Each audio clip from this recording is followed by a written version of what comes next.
నమస్కారం. ఈటీవీ 2 తీర్థయాత్ర కార్యక్రమానికి స్వాగతం.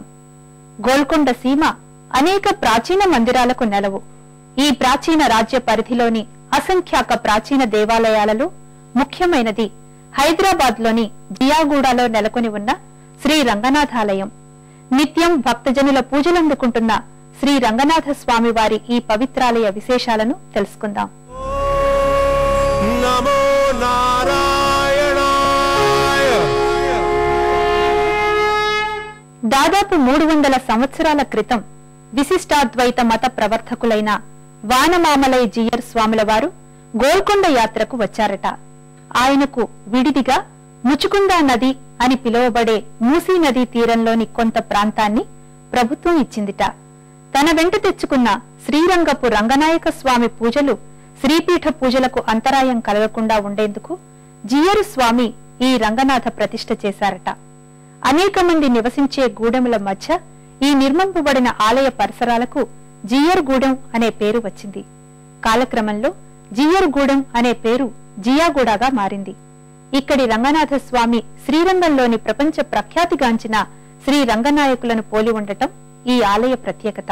వ్యాసం వశిష్ఠ నప్తారం శక్తే పౌత్రమకల్మషం పరాశరాత్మజం వందే శుకతాతం తపోనిధిం వ్యాసాయ విష్ణు రూపాయ వ్యాస రూపాయ విష్ణవే నమో వై బ్రహ్మ నిధయే వాసిష్ఠాయ నమో నమః అవికారాయ శుద్ధాయ నిత్యాయ పరమాత్మనే సదైక రూప రూపాయ విష్ణవే సర్వజిష్ణవే యస్య స్మరణ మాత్రేణ జన్మ సంసార బంధనాత్ అంటూ శ్రీ రంగనాథ స్వామిని భక్తులు మనస వాచ కర్మణ పూజించే పావన క్షేత్రం హైదరాబాద్లోని జియాగూడలో వెలసిన శ్రీ రంగనాథ స్వామి ఆలయం. సుమారు 300 సంవత్సరాల క్రితం విశిష్టాద్వైత పీఠాధిపతులు శ్రీ వామమామలై జీయర్ స్వాముల వారు గోల్కొండ రాజ్య సందర్శనం చేయటానికి విచ్చేయక వారికి విడిదిగా ఇవ్వబడ్డ స్థలంలో ఈ ఆలయ నిర్మాణం జరిగింది. అప్పటి నుంచి ఇక్కడ శ్రీ రంగనాథ స్వామి భక్తుల నిత్య నీరాజనాలు అందుకుంటున్నాడు.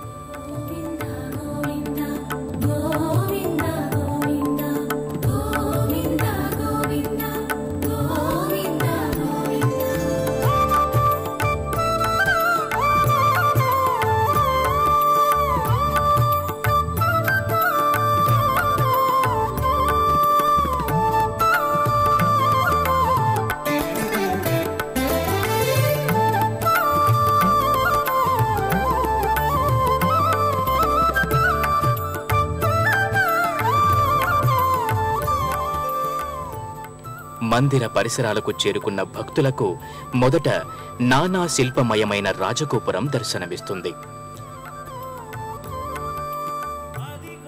దక్షిణ భారత నిర్మాణ శైలికి ప్రతీకగా కనిపించే ఈ రాజగోపురం భక్తులను ఆధ్యాత్మిక లోకంలోనికి ఆహ్వానిస్తుంది.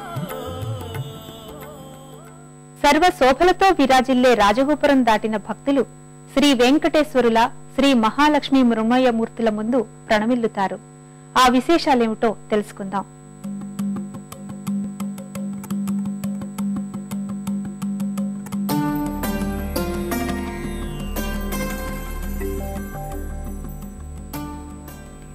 రాజగోపురం దాటిన భక్తులకు కుడివైపున శ్రీ వెంకటేశ్వర స్వామి మృణ్మయమూర్తి దర్శనమిస్తుంది. దాదాపు 6 అడుగుల ఎత్తు ఉన్న ఈ శ్రీ వెంకటేశ్వర స్వామి మూర్తి ఒక వేదికపై నిలుచుని ఉంటుంది. ఈ శ్రీ వెంకటేశ్వర స్వామి ప్రత్యేకత ఉత్తర భారతదేశపు సంప్రదాయంగా ఉండటమే. ఠాకూర్గా పిలువబడే ఉత్తర భారతదేశపు శ్రీకృష్ణుని పోలి ఉండే ఈ శ్రీనివాసుని హృదయ స్థానంలో అమ్మవారి ప్రతిమను గమనించవచ్చు.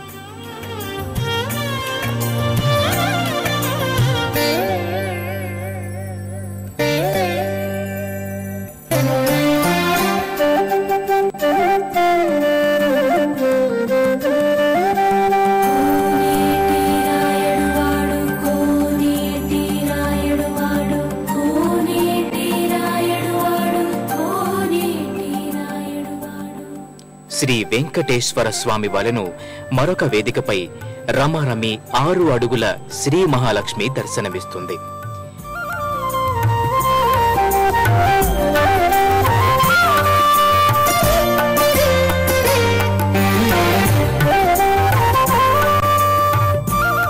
తమ తమ జీవితాలలో ఆర్థిక పరిపుష్టి కలగాలని భక్తులు అమ్మవారిని కోరుకుంటారు.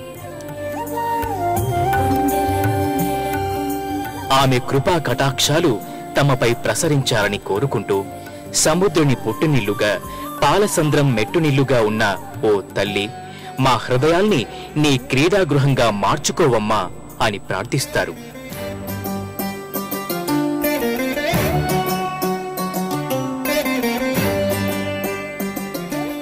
శ్రీ వెంకటేశ్వర స్వామి, శ్రీ మహాలక్ష్మి మృణ్మయ మూర్తుల మధ్య ధ్వజస్తంభం దర్శనమిస్తుంది. ఊర్ధ్వ దృష్టి కలిగి ఉండాలని ప్రబోధించే ధ్వజస్తంభం జీవాత్మ పరమాత్మల మధ్య అనుసంధాన ప్రతీక.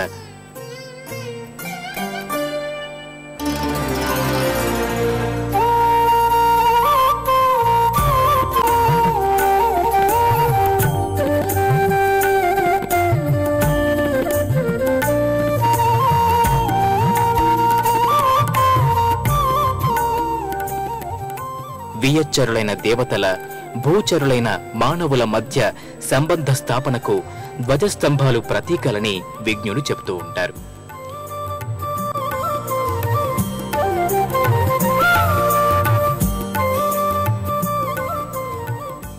ఈ ధ్వజస్తంభ మూలంలో భక్తులకు చెరకు పక్క జయ విజయులు, వారి మధ్య ప్రయాణ సిద్ధంగా ఉన్న గరుడాళ్వారుల మూర్తులు దర్శనమిస్తాయి.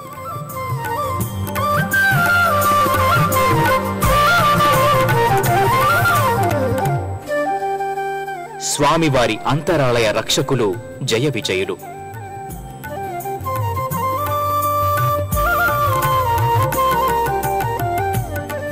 పవనవేగ సమంగా ఆకాశ గమనం చేయగల గరుడు స్వామివారి వాహనం.